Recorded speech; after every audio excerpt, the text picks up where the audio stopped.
എന്താ ഇനി ധർമ്മപുത്ര ഭീഷ്മരെ കാണാൻ പോയിക്കൊണ്ടിരിക്കും, ഭീഷ്മരെ അനുഗ്രഹിച്ചുകൊണ്ടിരിക്കും. ഇത് തന്നെയാണ് ഇനിയിപ്പോൾ യുദ്ധം കഴിയുന്നത് വരെ, ഭീഷ്മ പിതാമഹൻ ശരശയ്യയിലാവുന്നത് വരെ ഉള്ള കാര്യങ്ങൾ എങ്ങനെ നടക്കണം. ഇത് കാണാൻ പോവും, അനുഗ്രഹിക്കും, കാണാൻ പോവും, അനുഗ്രഹിക്കും.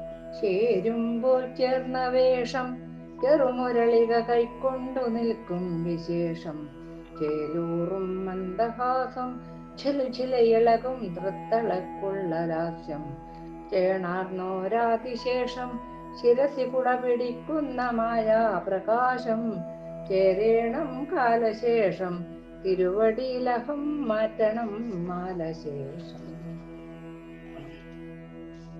അങ്ങനെയാണ് പറഞ്ഞത്. ഇത് ഭഗവാന്റെ വേഷങ്ങളൊക്കെ ചേരേണ്ടതുപോലെ തന്നെ അല്ലേ. പക്ഷെ ഇത് ഇപ്പൊ ഭഗവാന്റെ കയ്യില് സ്ഥിരം എപ്പോഴും കാണുന്ന പുല്ലാങ്കുഴലില്ല, ചെറുമുരളിക ഇല്ല. ആ സമയത്ത് ചമ്മട്ടിയാണുള്ളത്. അങ്ങനെ 8 ദിവസങ്ങൾ കടന്നുപോയി. 9-ാം ദിവസം ഭീഷ്മർ ദുര്യോധന്റെ വാക്ക് മാനിച്ചു. ക്രുദ്ധനായി പാണ്ഡവപ്പട നശിപ്പിച്ചു. മതികെട്ടിരുന്ന പിതാമഹൻ കൗരവന്റെ കണ്ണുനീരിൽ വീണ്ടും ശക്തനായി രംഗത്തെത്തി. പാണ്ഡവപ്പടയിൽ അഗ്നിത്തുള്ളികൾ വർഷിച്ചു മുന്നേറി ഭീഷ്മ പിതാമഹൻ. പിതാമഹന്റെ ആയോധന പാടവത്തിൽ രസിച്ചു വിജയൻ ഭീഷ്മരെ വേണ്ട വിധത്തിൽ തടഞ്ഞില്ല. യുദ്ധമുറുകി. പാണ്ഡവപ്പട തകർന്നു. അവർ ചിതറി. കേശവനോട് രക്ഷിക്കണമെന്ന് പ്രാർത്ഥിച്ചു പാണ്ഡവ സൈന്യം. മാധവൻ വീണ്ടും ക്രുദ്ധനായി. നല്ല ദേഷ്യം വന്നു. വീണ്ടും കണ്ണുകളിൽ അഗ്നി പടർന്ന് കയറി. ചക്രായുധവുമായി കേശവൻ ഭീഷ്മരെ വധിക്കുവാൻ രഥതടത്തിൽ നിന്നും ചാടിയിറങ്ങി. ഭഗവാൻ 2 പ്രാവശ്യം ആയുധം എടുത്തു. ആയുധം എടുക്കൂല എന്ന് പറഞ്ഞതല്ലേ. പക്ഷേ ഭക്തന്റെ വാക്കിനെ മാനിക്കും ഭഗവാൻ. സ്വന്തം സത്യം പാലിച്ചില്ലെങ്കിൽ ഭക്തന്റെ സത്യം പാലിക്കും. അതാണ് ഭഗവാൻ. അപ്പോൾ ഭീഷ്മര് പറഞ്ഞിട്ടുണ്ട്, ഞാൻ ആണെങ്കിൽ ഭഗവാനെ കൊണ്ട് ആയുധം എടുപ്പിക്കുന്നു പറഞ്ഞിട്ടുണ്ടായിരുന്നു. അതുകൊണ്ടാണ് ഇപ്പൊ 2 തവണ ഭഗവാൻ ആയുധം എടുക്കേണ്ടി വന്നത്. അപ്പൊ പറഞ്ഞു ഭീഷ്മര്, അറക്കരുതേ ഭഗവാനെ, വരൂ, എന്നെ വീഴ്ത്തു. ഈ ദേഹം വെടിയുന്നതിൽ ഔത്സുക്യമാർന്ന് നിൽക്കുകയാണ് ഞാൻ, ഭഗവാനെ വരൂ പറഞ്ഞു. അപ്പൊ അർജുന തടഞ്ഞിട്ടുണ്ട്, അവിവേകം വരുത്, സത്യം മാനിക്കണം, സത്യത്തെ രക്ഷിക്കണ്ടേ ഭഗവാനെ എന്ന് പറഞ്ഞു. അങ്ങനെയുള്ള യുദ്ധകാര്യങ്ങളെ കുറിച്ചിട്ട് അന്ന് രാത്രിയായി. പിന്നൊന്നും ഉണ്ടാതിരുന്നു, ഒന്നും പറയാതിരുന്നു, രഥത്തിലേറി ഉണ്ടാതിരുന്നു. ഭീഷ്മർ അന്നും പാണ്ഡവപ്പടക്ക് കനത്ത നാശം വരുത്തി.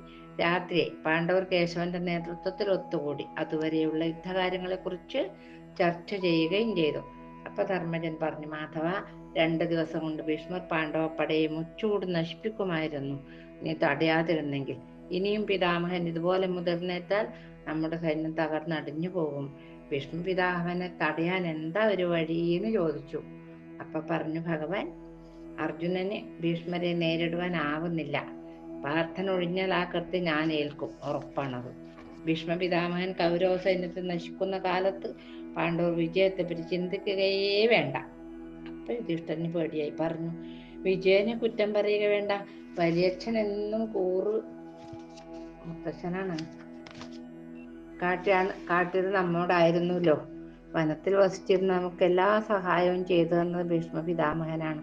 അപ്പപ്പോൾ വേണ്ടുന്ന കാര്യങ്ങൾ അപ്പപ്പോൾ ചെയ്തിട്ട് അദ്ദേഹം സഹായിച്ചിട്ടുണ്ട് നമ്മളെ. ബാല്യകാലത്ത് പിതാവില്ലാതിരുന്ന ഞങ്ങൾക്ക് വല്യച്ഛൻ എന്ന് വിളിക്കാൻ അദ്ദേഹമല്ലേ ഉണ്ടായിരുന്നുള്ളൂ. ആ വിരിമാറിലേക്ക് അമ്പ് തൊടുക്കുമ്പോൾ ഇമ്പമേറിയ കഥകൾ പറഞ്ഞു തന്ന പണ്ട് ഞങ്ങളെ ആ മാറിടത്തിൽ കിടത്തി ഉറക്കിയ സംഭവം പാർത്ഥൻ ഓർത്തു പോകുന്നുണ്ടാവും ഭഗവാനെ. എന്നാലും വലിയച്ഛൻ നമുക്ക് ശത്രു തന്നെയാണ്, ഈ സമയത്ത് ശത്രുവാണ്. എന്തുകൊണ്ടും അദ്ദേഹം ഹസ്തിനാപുരം ത്യജിക്കുവാൻ തയ്യാറായില്ല. ദുര്യോധനൻ വാഴുന്ന ആ രാജ്യം അദ്ദേഹം ഉപേക്ഷിക്കുകയുമില്ല. സുയോധനനോടുള്ള സ്നേഹം കൊണ്ടല്ല അത്, രാജ്യത്തോടുള്ള പ്രതിപത്യവുമല്ല, ശന്തനു മഹാരാജാവിനോടുള്ള വൈകാരിക ബന്ധമാണ്. രാജാവല്ലാതെ അവിടെ തന്നെ ജീവിച്ചു മരിക്കണമെന്നാണ് ഭീഷ്മ പിതാമഹന്റെ ചിന്ത. ആ വൈചിത്ര്യം മനസ്സിലാക്കിയാൽ നാം അദ്ദേഹത്തെ കുറ്റപ്പെടുത്തുകയില്ല. കുറ്റപ്പെടുത്താൻ തോന്നില്ലല്ലോ അദ്ദേഹത്തിന്. പക്ഷേ ഇപ്പോൾ നമുക്ക് ജയിച്ചേ മതിയാകും, അതിനുള്ള വഴിയാണ് നാം ആലോചിക്കേണ്ടത് എന്ന് പറഞ്ഞു. ആര് പറഞ്ഞു? യുധിഷ്ഠിര മഹാരാജാവ് പറഞ്ഞു ഭഗവാനോട്. അപ്പം ഭഗവാൻ പറഞ്ഞു, നമ്മുടെ ജയം ഭീഷ്മരുടെ പരാജയത്തെ ആശ്രയിച്ചിരിക്കുന്നു. ഭീഷ്മരെ വധിക്കുവാനുള്ള മാർഗം അദ്ദേഹത്തിനോട് തന്നെ ചോദിച്ചറിയുന്നതാണ് ഏറെ നല്ലത്. അതിനുവേണ്ടി ഭീഷ്മരുടെ പടകുടീരത്തിലേക്ക് പോവുകയാണ് നാം ഇപ്പോൾ ചെയ്യേണ്ടത്.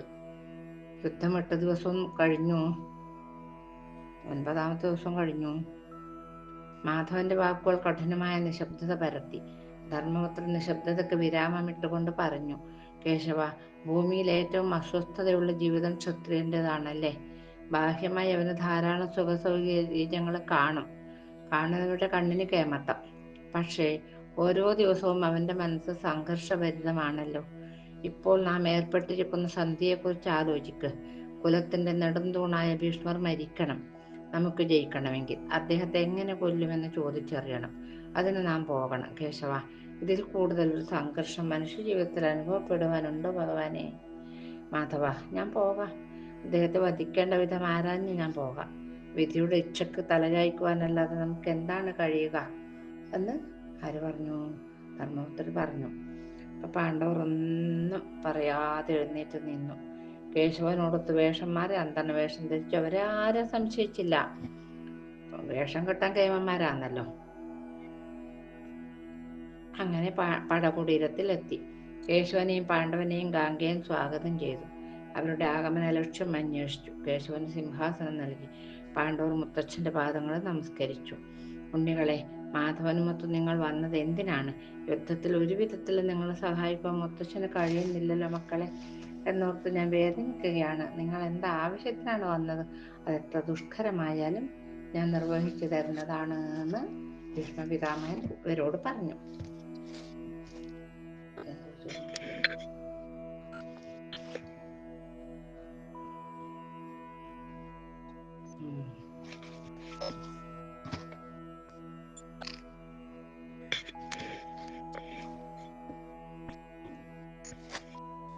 പൂമാതിൻ മണാളൻ തിരുവടി അകലത്തിന്നിതാ വന്നിടുന്നു. കെൽപ്പേറും കാന്തിപൂരം ഒരു സഭയിലതിന് മുന്നമേ ചെന്നിടുന്നു. അപ്പോൾ വീഴുന്നു ദുര്യോധന നൃപതി വസിക്കുന്ന പീഠത്തിൽ നിന്നിട്ടൊപ്പം വീഴുന്നു കർണൻ സുകൃതികൾ തൊഴുതും കൊണ്ടെഴുന്നേറ്റിടുന്നു. അങ്ങനെയാണ് നമ്മൾ നേരത്തെ ഇന്നലെ കണ്ടല്ലോ നമ്മള് ആ ഭഗവാൻ ദൂതിന് പോയത്. ആ രൂപാണ് ഞാൻ ഇപ്പൊ പറഞ്ഞിട്ടുണ്ടായത്. അപ്പം ഭഗവാൻ ഇങ്ങനെ പടച്ചട്ടൊക്കെ കെട്ടി നല്ലൊരു യോദ്ധാവായിട്ട് നിൽക്കുകയല്ലേ. നോക്കാം നമുക്ക്. ഇങ്ങനെ പറഞ്ഞ് ഇവരോ കുട്ടികൾ ഈ ധർമ്മജനാദികൾ പോയിട്ട് അദ്ദേഹത്തിന്റെ ഭീഷ്മരുടെ അടുത്ത് സങ്കടങ്ങൾ പറയുകയാണ് ചെയ്യുന്നത്. ഇപ്പൊ അന്നേരം കരഞ്ഞുപോയി. ധർമ്മജൻ ഇത് പറയുമ്പോ കരഞ്ഞുപോയി. അന്നേരം ഭീഷ്മരുടെ നയനങ്ങൾ സങ്കടം ഇങ്ങനെ കണ്ണിൽ വെള്ളം വന്നു പറയുന്നു. കവിൾത്തലങ്ങൾ വിറച്ചു. നാസിക മൂക്ക് ഇങ്ങനെ, നമുക്ക് ഈ സങ്കടം വരും മൂക്ക് ഇങ്ങനെ ഒരു ഒരു ഒരു വല്ലാത്തൊരു ഭാവത്തിൽ വരും. നെറ്റിയിൽ ഞരമ്പെല്ലാം വലിഞ്ഞു മുറുകി വല്ലാത്തൊരു വികാര വിക്ഷോഭങ്ങൾ അമർത്തുവാൻ അദ്ദേഹത്തിന് സാധിക്കാതെ ആയിപ്പോയി. എങ്കിലും എത്ര ശ്രമിച്ചിട്ടും നിശ്വാസങ്ങൾ നിയന്ത്രിക്കാൻ അദ്ദേഹത്തിന് കഴിഞ്ഞതുമില്ല. ഒരു വ്യക്തിയോട് അദ്ദേഹത്തെ എങ്ങനെ കൊല്ലണമെന്ന് ചോദിക്കുക, അത് ചെറുമകൻ വൃദ്ധനായ മുത്തച്ഛനോട് ചോദിക്കുക. വിധി നിർണായക നിമിഷങ്ങളല്ലേ ഇതൊക്കെ. ഇങ്ങനെ ചോദിക്കാറുണ്ടോ ആരെങ്കിലും? ചോദിച്ചിട്ടുണ്ടോ ഇതിനു മുമ്പ്? ഇനി ചോദിക്കുമോ? ഒന്നുമില്ല. ഇത് ആദ്യമായിട്ടും അവസാനമായിട്ടും ഉള്ളൊരു ചോദ്യമാണ്. മുത്തച്ഛ, അങ്ങയെ കൊല്ലാൻ ഞങ്ങൾക്ക് അനുമതി തരണം, അതിന് ഉള്ള കാര്യങ്ങളൊക്കെ ഒരുക്കി തരണം. എങ്ങനെയാ ചോദിക്കാറ് മുത്തച്ഛനോട്? എല്ലാവരുടെ ശബ്ദം അടഞ്ഞുപോയി. ഭീഷ്മര് പറഞ്ഞു, മകനെ, മുത്തച്ഛന് സന്തോഷായി കേട്ടോ. മരിക്കുവാൻ കാലമായെന്ന് മനസ്സും പറയുന്നു. എന്റെ അന്ത്യം നന്മയുടെ പൂമുഖവാതിൽ തുറക്കുമെങ്കിൽ എത്ര നന്നായി കുഞ്ഞെ. ഞാൻ ജീവിച്ചിരിക്കുമ്പോൾ നിങ്ങൾക്ക് ജയിക്കുവാനാവില്ല മകനെ. നിങ്ങൾക്ക് വേണ്ടി നാളെ രണാങ്കണത്തിൽ മുത്തച്ഛൻ വീണോളാം. നിങ്ങളുടെ പാദങ്ങൾ വിജയ സോപാനത്തിൽ അറപ്പില്ലാതെ വെക്കുവാൻ നാളെ പകലിൽ വലിയച്ഛൻ വീഴാം മോനെ. നിന്റെ ശിരസിൽ സ്വർണ്ണ കിരീടം ചാർത്തുവാൻ മുത്തച്ഛൻ നാളെ അനുവാദം തരും. രണാങ്കണത്തിൽ ഭീഷ്മർ നാളെ പതിക്കും. ശസ്ത്രം കരത്തിലേന്തി നിൽക്കുന്ന എന്നെ ആർക്കും പരാജയപ്പെടുത്തുവാൻ ആവുകയുമില്ല. ശസ്ത്രം വെച്ചാൽ എന്നെ പരാജിതനാക്കാം. യുധിഷ്ഠിരാ, ശസ്ത്രം വെച്ചവനോടും വീണവനോടും ഓടുന്നവനോടും മുഴന്നവനോടും സ്ത്രീകളോടും, അതുപോലെ സ്ത്രീകളുടെ പേരുള്ളവനോടും വികലാംഗനോടും ഏകപുത്രനോടും നീച അമാത്യനോടും ഞാൻ പോരടിക്കുകയില്ല. ഇത്രയും ആൾക്കാരുമായിട്ട് ഞാൻ യുദ്ധം ചെയ്യുകയില്ല. നപുംസകവും ആയും നേരത്തെ നപുംസകമായിരുന്നവനുമായി ഞാൻ യുദ്ധം ചെയ്യുകയില്ല. അതാരെ പറയുന്നത് അറിയില്ലേ? പാഞ്ചാലിയുടെ സഹോദരനായിട്ട് ഒരാളുണ്ടല്ലോ, ആണും പെണ്ണും അല്ലാതെ ജനിച്ചിട്ട്, അദ്ദേഹത്തിന്റെ കാര്യമാണ് പറയുന്നത്. അവൻ സ്ത്രീയായിട്ടാണ് പറഞ്ഞത്, പിന്നെ അവൻ പുരുഷനായി. ഇപ്പോൾ അവൻ ശിഖണ്ഡിയാണ്. മുമ്പ് ശിഖണ്ഡിനി ആയിരുന്നു. അവനെ മുൻനിർത്തി അർജുനൻ ഇതുപോലെ യുദ്ധം ചെയ്യട്ടെ. നാളെ ഞാൻ നിങ്ങൾക്ക് വേണ്ടി രണാങ്കണത്തിൽ വീഴാം. അവന്റെ അമ്പ് കൊണ്ട് ഞാൻ വീഴൂല, അത് തീർച്ചയാണ്. അവനെ മുമ്പിൽ നിർത്തിയിട്ട് അർജുനൻ എനിക്ക് നേരെ യുദ്ധം ചെയ്യണം. അത്രയും പറഞ്ഞ സമയത്ത് വീണ്ടും സൂചി വീണാല് ശബ്ദം കേൾക്കുന്ന നിശബ്ദത. ഭീഷ്മരുടെ കണ്ണുകൾ വീണ്ടും ആർദ്രങ്ങളായി. അല്പം കഴിഞ്ഞ് ഭീഷ്മർ മാധവനോട് പറഞ്ഞു, മാധവ, ബുദ്ധിയും തന്ത്രവും ഔചിത്യവും ഒരുമിച്ച് കൊണ്ടുപോകുന്ന നീ സമർത്ഥനാണ് കേട്ടോ. കുരുക്ഷേത്രവും നീ തന്നെയാണ് നടത്തുന്നത്. ഒരാൾ തന്നെ ചതുരംഗം കളിക്കുന്നത് പോലെയാണ് മാധവ നിന്റെ കർമ്മം. ഇരുവശത്തും നിന്റെ താല്പര്യത്തിനനുസരിച്ച് കാര്യങ്ങൾ പുരോഗമിക്കുന്നുണ്ട്. യുദ്ധം നീ തന്നെ നടത്തുന്നു. കൗരവരും പാണ്ഡവരും ചതുരംഗ കരുക്കൾ മാത്രം. അത് നീ തന്നെയാണ് ആ കരു മാറ്റി മാറ്റി വെക്കുന്നതും. അങ്ങനെ പറഞ്ഞു. ഒന്നും ഭീഷ്മരുടെ കണ്ണുകളിൽ നോക്കി ഭഗവാൻ മിണ്ടാതിരുന്നു. നിമിഷങ്ങൾ കൊഴിഞ്ഞു വീണു. മഞ്ഞിന്റെ നേർത്ത പാട ഭൂമിയെ പൊതിഞ്ഞു നിന്നു. രക്തത്തിന്റെ ഗന്ധം കാറ്റിൽ അലിഞ്ഞു നിന്നു. ബ്രാഹ്മണ വേഷധാരികൾ നദി കടന്നു കൈനിലകളിലെത്തി. എല്ലാവരും മൗനത്തിന്റെ വാൽമീകത്തിൽ ഒതുങ്ങിക്കഴിഞ്ഞു. ആർക്കും ഒന്നും സംസാരിക്കാൻ പറ്റുന്നില്ല. സംസാരിക്കാൻ ഇല്ലാത്തതുപോലെ. എന്താ സംസാരിക്കേണ്ടത്? മുത്തശ്ശനോട് ഇങ്ങനെ പറഞ്ഞിട്ട് വന്നിട്ടുണ്ട് എന്നാ. നിമിഷങ്ങൾ ഇഴഞ്ഞു നീങ്ങവേ മൗനത്തിന്റെ കവചം ഉടച്ചുകൊണ്ട് സഹദേവൻ തന്നെ ചോദിച്ചത്, ശിഖണ്ഡി മുത്തച്ഛനെ വധിക്കുമെന്ന് പ്രതിജ്ഞ ചെയ്തിട്ടുണ്ടോ? കുറച്ചു സമയത്തെ കാര്യം മിണ്ടിയില്ല. അതിന് ഉത്തരം പറഞ്ഞില്ല. പിന്നെ പറഞ്ഞു, സഹദേവ, ഭഗവാൻ പറഞ്ഞു, അതൊരു പഴയ കഥയാണ്. ഒരു ജന്മം പഴക്കമുള്ള കഥയാണ്. നന്നേ ചുരുക്കി ഞാൻ അത് പറയാം എന്ന് പറഞ്ഞു. കേശവൻ ശിഖണ്ഡിയുടെ ഉൽപ്പത്തി പാണ്ഡവർക്ക് പറഞ്ഞു കൊടുക്കുകയാണിപ്പോ. പാണ്ഡവർ കഥ കേൾക്കാൻ വേണ്ടി ഭഗവാന് ചുറ്റിയിരുന്നു. ഉറങ്ങിയൊന്നും വേണ്ട. നാളെ ഒരിഞ്ഞ യുദ്ധം നടക്കേണ്ട ദിവസം, എന്നിട്ട് ഇവർക്ക് ഉറങ്ങേണ്ട വിചാരമില്ല. രണാങ്കണത്തിൽ നിന്നും പടയാളികൾ മുറിവേറ്റവരെ മാറ്റി തീർന്നിരുന്നില്ല. മരിച്ചവരെ ഒഴിച്ചിട്ടു. പിടഞ്ഞു കിടക്കുന്ന മൃഗങ്ങളെ ക്രൂരമായി വെട്ടിക്കൊന്നു. എന്ത് ചെയ്യണം? രക്തത്തിൽ മുങ്ങി സൈനികർ നിലവിളിക്കുന്നുണ്ടായിരുന്നു. ഭയാനകമായ നിമിഷങ്ങൾ എപ്പോഴും യുദ്ധം കഴിഞ്ഞതിന് ശേഷം ഭയാനകമായ നിമിഷങ്ങളാണ്. എപ്പോഴും യുദ്ധം കഴിഞ്ഞതിന് ശേഷമാണ് അരങ്ങേറുക. ഇത് ഭയാനകമായ നിമിഷങ്ങൾ. എന്നാൽ ഇതോ, ചെന്നായ്ക്കളും കഴുകന്മാരും വേട്ടപ്പട്ടികളും ജീവനുള്ളവരെ പോലും കടിച്ചു വലിക്കുന്ന കാഴ്ച. അത് കാണാൻ കഴിയുന്നില്ല. കാണാൻ കഴിയാത്തൊരു കാഴ്ചയാണത്. യുദ്ധം എന്നും മനുഷ്യന് മാരകമാണ്. കേശവൻ അപ്പോഴും കഥ തുടർന്നുകൊണ്ടേയിരുന്നു. ഗംഗാദത്തന്റെ ചെറുപ്പകാലമാണ്. ഗാംഗേയൻ ആജന്മകാലം ബ്രഹ്മചാരിയായിരിക്കുമെന്ന് പ്രതിജ്ഞ ചെയ്ത ആളാണല്ലോ. അനുജനായ വിചിത്രവീരനെ കൊണ്ട് വിവാഹം കഴിപ്പിച്ചില്ലെങ്കിൽ കുലം അന്യം നിന്നു പോകുമെന്ന അവസ്ഥ വന്നു.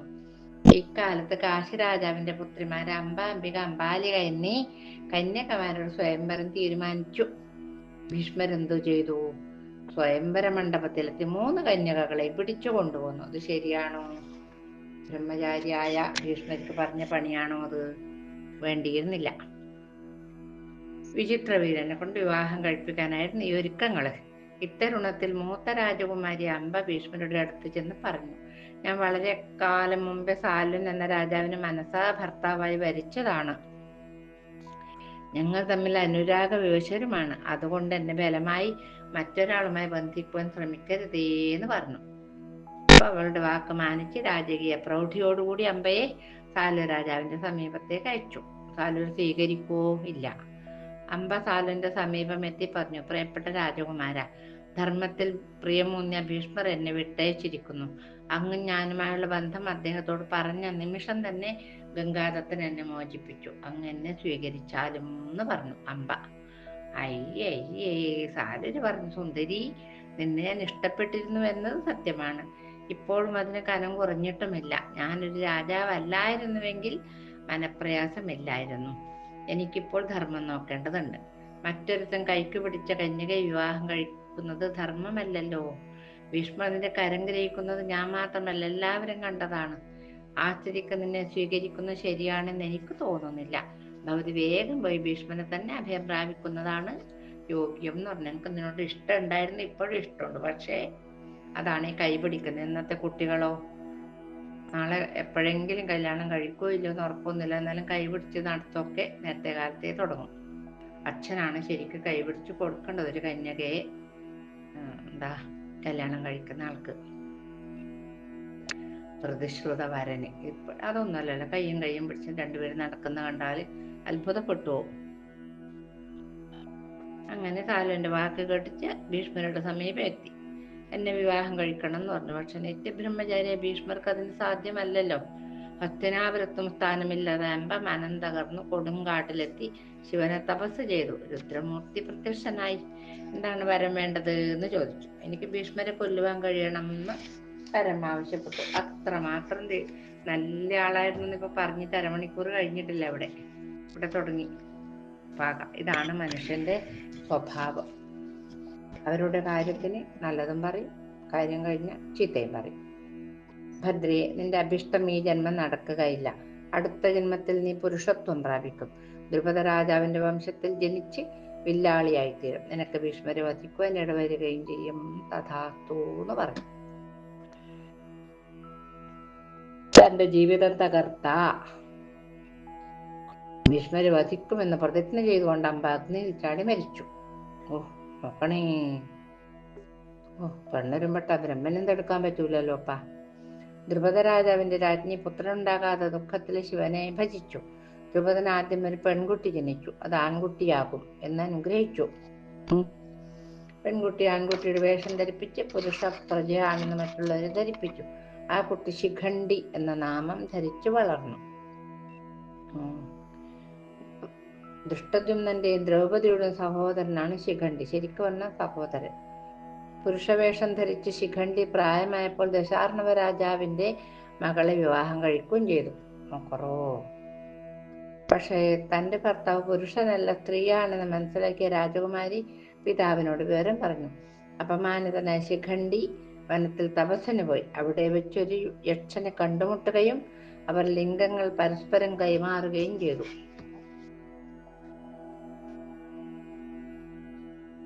എന്നോട് സ്ത്രീലിംഗം നീ എനിക്കു തന്നിടണം, എന്നോട് പുല്ലിംഗം ഞാൻ നിനക്ക് തന്നിടുവൻ. ഇങ്ങനെയാണ് യക്ഷൻ ഈ ശിഖണ്ഡിയോട് പറയുകയുണ്ടായത്. അങ്ങനെ അവര് അന്യോന്യം ലിംഗവിനിമയം ചെയ്തിരുവരും. അന്നു തൊട്ട് അവളൊരു പുരുഷനായും വന്നു. ശിഖണ്ഡിയായി. അങ്ങനെ ഭാര്യാപിതാവിന്റെ സമീപത്തി പുരുഷത്വം തെളിയിച്ചു. ദ്രോണരുടെ നികടത്തിൽ നിന്നും ആയുധവിദ്യ അഭ്യസിച്ച ശിഖണ്ഡി സമർത്ഥനാണ്. ആ ശിഖണ്ഡിയെ മുൻനിർത്തിയാണ് അർജുനൻ നാളെ ഭീഷ്മ പിതാമഹനെ നേരിടുന്നത്. ഇത്രമാത്രം ഭഗവാൻ അതിന്റെ രത്ന ചുരുക്കം മാത്രം ഇവർക്ക് പറഞ്ഞു കൊടുത്തു. കേശവൻ കഥ ചുരുക്കി പറഞ്ഞു തീർത്തു. പടകുടീരത്തിൽ നിശബ്ദത പിന്നെയും കനത്തു. പടകുടീരത്തിൽ നിശബ്ദത കനത്ത് തന്നെ നിന്നു. മനുഷ്യഗന്ധം നിറഞ്ഞ മഞ്ഞ് പടകുടീരത്തെ പൊതിഞ്ഞു. പെട്ടെന്ന് പാർത്ഥൻ പറഞ്ഞു, ഭീഷ്മർ പിതാമഹനാണ്, ഗുരുവാണ്. കേശവ, എന്റെ മുത്തച്ഛനെ ഞാൻ എങ്ങനെ വധിക്കും? അപ്പം ഭഗവാൻ പറഞ്ഞു, അർജുന, നീ ലൗകികത്തെ ധർമ്മം കൊണ്ട് അളക്കരുത്.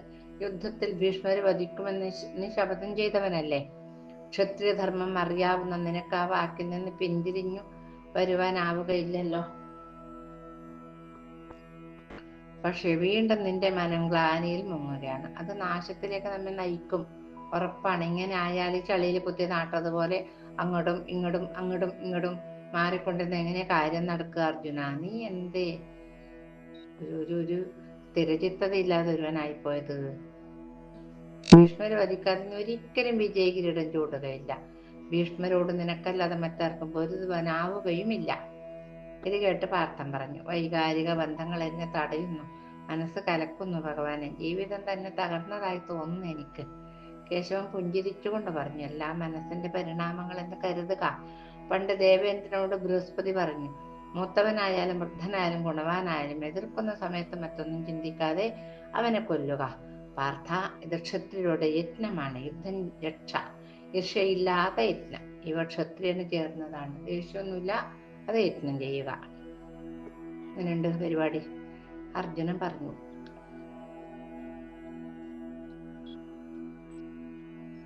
കേശവ, നാളെ ഒഴിവാക്കാൻ കഴിയാത്തൊരു ബന്ധനത്തിലാണ് നാം അകപ്പെട്ടിരിക്കുന്നതല്ലേ? നാളെ മുത്തശ്ശന്റെ പതനമായിരിക്കാം. വിധിയെ തടയുവാൻ ആർക്ക് കഴിയും? കേശവ, നിനക്കെന്റെ വേദന മനസ്സിലാവുകയില്ല കേട്ടോ. കേശവൻ അല്പം ഗൗരവത്തിലരുളി. വിജയ, ഈ ലോകത്തിലെ ഏത് ജീവിയുടെയും വേദന തരംതിരിച്ച് മനസ്സിലാക്കുന്നവനാണ് ഞാൻ. അത് ഇയാളൊരു വിഡ്ഢിയാണ്. അർജുനൻ, ഇത്രയൊക്കെ കാണിച്ചു കൊടുത്തിട്ടും ഭഗവാനെ മനസ്സിലാക്കാൻ കഴിയുന്നില്ല. നിന്റെ വേദന യാതൊരു അർത്ഥമില്ലാത്തതാണിപ്പോ. അകക്കാമ്പില്ലാത്തതാണ്. കാമ്പ് വേണം ഒരു കാര്യത്തിന്, അതില്ല. ഭീഷ്മർക്കു തന്നെ മരിക്കണമെന്ന് ബോധ്യമായി കഴിഞ്ഞു. എന്തിനും ഒരു നിമിത്തം വേണ്ടേ? നീ വെറും കാരണക്കാരനായാൽ മതി. ശിഖണ്ഡിക്കും അവന്റെ പ്രതിജ്ഞ പാലിച്ചേ മതിയാവും. അതുകൊണ്ട് ധൈര്യമായി നീ പോരാടു. എല്ലാം വിജയത്തിൽ കലാശിക്കും. നാളത്തെ യുദ്ധത്തെ കുറിച്ചെല്ലാം തീരുമാനിച്ചിട്ടാണ് അവർ ഉറങ്ങുവാൻ പോയത്. എപ്പോൾ ഉറങ്ങിയിട്ടൊന്നും ഉണ്ടാവില്ല. പ്രഭാതമായി. കുരുക്ഷേത്ര യുദ്ധം തുടങ്ങിയിട്ട് 9 ദിവസം കഴിഞ്ഞു. 10-ാം ദിവസം ശിഖണ്ഡിയെ മുൻനിർത്തി അർജുനാദികൾ യുദ്ധത്തിന് തിരിച്ചു. ഭീഷ്മർ ദുര്യോധനെ വിളിച്ചു പറഞ്ഞു. മകനെ, ഈ മുത്തശ്ശൻ ഒരു കാര്യം നിന്നോട് പറയുവാനുണ്ട്. ധർമ്മത്തിന്റെ ഭാഗത്താണ് പാണ്ഡവർ നിൽക്കുന്നത്. യുദ്ധത്തിന്റെ ഇതുവരെയുള്ള ഗതി വെച്ച് നോക്കുമ്പോൾ നമുക്ക് നാശം കൂടുതലാണ്. ദുർനിമിത്തങ്ങളും ഇന്നേറെ കാണുന്നുണ്ട് ഞാൻ. അസുഖകരമായ സ്വപ്നങ്ങൾ ഞാൻ ഏറെ കാണുകയുണ്ടായി. ഇന്ന് നമുക്ക് കനത്ത നാശം നേരിടുകയും ചെയ്യും. ആ സ്ഥിതിക്ക് യുദ്ധം ഇവിടെ വെച്ച് അവസാനിപ്പിക്കുന്നതല്ലേ ഏറെ നല്ലത്? ചോദിച്ചു. അവിടെ ദുർബുദ്ധി ദുര്യോധനന് എവിടെ അതൊക്കെ മനസ്സിലാവുക? ദുര്യോധന തീരെ ഇഷ്ടപ്പെട്ടില്ല. ആ വാക്കുണ്ടല്ലോ, ഒറ്റ ലേശം ഇഷ്ടപ്പെട്ടില്ല. എങ്കിലും മുത്തച്ഛനോട് പറഞ്ഞു. യുദ്ധത്തിൽ നിന്ന് പിന്മാറുക യോഗ്യമാണോ മുത്തശ്ശ? ഇപ്പോൾ 9 ദിവസം കഴിഞ്ഞു. പെട്ടെന്ന് നാം മാറുകയാണെങ്കിൽ അത് ഭീരുത്വമായി ഗണിക്കില്ലേ? ഏതായാലും പിന്മാറുന്നത് അത്ര ശരിയല്ല. വിധി വിഹിതത്തെ തടയുവാൻ ആർക്കും കഴിയുകയില്ല. എല്ലാം ഈശ്വരന്റെ ഇച്ഛ പോലെ നടക്കട്ടെ. ഇരുതലകളും യുദ്ധസന്നദ്ധരായി എത്തി. ഭീഷ്മർ മനോഹരമായ തേരിൽ വില്ല് ഉലച്ചെത്തി. ശിഖണ്ഡിയെ മുൻനിർത്തി വിജയനൻ തേരിൽ പൊരുതുവാൻ തയ്യാറായി. യുദ്ധഭൂമിയിൽ രണം കൊടുമ്പിരിക്കൊള്ളുവാൻ പോകുന്നതായി തോന്നി. വിരാടനും ദ്രുപദനും ഏറ്റുമുട്ടാൻ അടുത്തു. ദ്രോണർ ദുർനിമിത്തങ്ങൾ കണ്ടു. അദ്ദേഹം പുത്രനോട് പറഞ്ഞു. അശ്വത്ഥമാവേ, മകനെ, ഇന്നത്തെ രണം ക്രൂരമാണ്. ഭീഷ്മവധത്തിന് അർജുനൻ ഇന്ന് ശ്രമിക്കുമെന്ന് ഉറപ്പാണ്. ദുർനിമിത്തങ്ങൾ പലതും കാണുന്നു. എന്റെ ബാണങ്ങൾ പൊന്തുകയും വില്ല് വിറക്കുകയും ചെയ്യുന്നു. ദിക്ക് അരുണവർണ്ണമായിരിക്കുന്നു. ഭൂമി ഇരമ്പുന്നു. കഴുകനും കൂമനിതാ കൂവുന്നു. കഴുകന്മാർ പറ്റമായി കുരുസൈന്യത്തിനപ്പുറത്ത് വന്നിരിക്കുന്നു. മകനെ, ഈ നിമിഷങ്ങൾ ദോഷമായി ഭവിക്കുന്നതിന്റെ ലക്ഷണമാണ്. യുദ്ധം പകയ്ക്കുന്നു. കൊടികൾ കാറ്റിൽ പറക്കുന്നില്ല. അശ്വത്ഥമാവേ, ഇന്ന് ഭീഷ്മർ നിലംപതിക്കും. അശ്വത്ഥമാവ് പിതാവിനെ ആശ്വസിപ്പിച്ചു. അച്ഛാ, ആർക്കും തടയുവാനാകാതെ രണനദി ഒഴുകി കഴിഞ്ഞു. ഇതിൽ പൊങ്ങിയും മുങ്ങിയും ഒഴുകുകയല്ലാതെ നമുക്ക് മറ്റു മാർഗമില്ലല്ലോ. വരുന്നത് പോലെ ആകട്ടെ എന്ന് കരുതി യുദ്ധത്തിന് മുന്തിരികയാണ് ഇപ്പോൾ അഭികാമ്യം. നല്ല ശക്തനല്ലേ, പില്ലാളി വീരനല്ലേ അശ്വത്ഥമാവ്? ദ്രോണർ പറഞ്ഞു. ഉണ്ണി, ഈ മഹാനദി കൗരവോലത്തെ തുടച്ചു മാറ്റും. 2 സൈന്യത്തിന്റെ മുകളിൽ പാഞ്ചജന്യത്തിന്റെ ശബ്ദവും ഗാണ്ഡീവത്തിന്റെ നാദവും കേൾക്കുന്നു ഞാൻ. അർജുനൻ മറ്റുള്ളവരെ തടഞ്ഞ് പിതാമഹനോട് പൊരുതുവാൻ ഒരുങ്ങുകയാണ്. എന്റെ നെഞ്ച് തളരുന്നു മകനെ. ഭീഷ്മാർജുനന്മാർ ഏറ്റുമുട്ടുന്നത് ഞാൻ കാണുന്നു. പാപിയായ ശിഖണ്ഡിയെ മുൻനിർത്തി ഭീഷ്മരോട് വിജയൻ പോരടിക്കുകയാണ്. നപുംസകതുല്യനായ ശിഖണ്ഡിയോട് എതിർക്കുകയില്ലെന്ന് ഭീഷ്മർ നേരത്തെ പറഞ്ഞിട്ടുള്ളതാണ്. ഭീഷ്മരെ സഹായിക്കുവാൻ വേഗം ചെല്ലും. ക്ഷത്രിയധർമ്മം പുരസ്കരിച്ച് നീ യുദ്ധം ചെയ്യുക മോനെ. ധർമ്മത്തിൽ നിന്നും പിന്മാറരുത്, പോവുക. അശ്വത്ഥമാവ് ദ്രോണന്റെ വാക്ക് കേട്ട് ഓടിപ്പോയി. ഭഗദത്തൻ, ശല്യർ, കൃതവർമാവ്, ജയദ്രഥൻ തുടങ്ങിയവർ ഭീമസേനനുമായി പോരാടി. പാണ്ഡവ സേനാപതി വിളിച്ചു പറഞ്ഞു. നിങ്ങൾ ഗാംഗേയനോട് ഏറ്റുമുട്ടുക, ഭയപ്പെടേണ്ട, നമ്മൾ വിജയിക്കും. യുദ്ധം മുറുകുകയായിരുന്നു. ഭീഷ്മവധത്തിനും വിജയന്റെ വിജയത്തിനുമുള്ള മുറുക്കം കൂടിത്തുടങ്ങി. പാണ്ഡവസേനക്ക് ഉത്സാഹം വർദ്ധിച്ചു. ആർപ്പുവിളികളുമായി പാണ്ഡവസൈന്യം ഭീഷ്മരെ പൊതിഞ്ഞു. അങ്ങനെ പൊതിയട്ടെ കേട്ടോ. ഭീഷ്മർ ഇന്ന് നമുക്ക് കൊല്ലണ്ട, നാളേക്ക് നീട്ടി വെക്കാം. ഏതായാലും പിതാമഹനെ കൊല്ലുന്നത് വലിയ കാര്യമൊന്നുമല്ല. കൂടാതെ കഴിയില്ലല്ലോ. ഭഗവാന്റെ അനുജ്ഞ നമ്മൾ പാലിച്ചല്ലേ പറ്റുള്ളൂ. വാദിക്കാനില്ല ഞാനെൻ പിഴവുകൾ ശരിയാണെന്ന് വാതാലയേശ. പാദം കുമ്പിട്ടു പാവക്കലി തിമിരമൊഴിഞ്ഞിടും ഏകാദശിക്കും ഖേദിക്കാനെന്ത്. വേദ പൊരുളിനു പൊരുളാം പൊൻവിളക്കായി തെളിഞ്ഞാമോദം പെയ്യുന്ന നീലത്തിരുമുകിൽ നിറമേ, നിന്റെ പേരെന്റെ പേരാ.